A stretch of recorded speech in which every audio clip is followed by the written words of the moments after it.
मुद्दा असा आहे की काल आणि आज 2 दिवस माझ्या नावाचा उल्लेख झालेला आहे, जे मी आयुष्यात कधी बोललो नाही. 40 वर्ष मी राजकारणामध्ये आहे.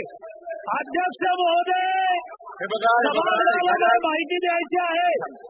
अध्यक्ष महोदय, सभागृहाला माहिती द्यायची आहे. 13 कोटी जनतेचं हे सभागृह आहे. या उच्च सभागृहामध्ये मी जे बोललोच नाही, मी शेतकरी विरोधी बोललो अशा प्रकारचं जे वक्तव्य काही सदस्यांनी केलेलं आहे, याच्यामध्ये राजकारण आहे. अध्यक्ष महोदय, मी गेली 40 वर्ष राजकारणात आहे आणि शेतकऱ्यांचे 25-25 हजार लोकांचे मोर्चे काढले, आंदोलनं केली. 100 वर्ष, पुढची 100 वर्ष माझ्या रक्ताच्या शेवटच्या थेंबापर्यंत मी शेतकऱ्यांच्या बाजूला आहे. मी शेतकऱ्यांच्या विरोधी बोललेलो नाही.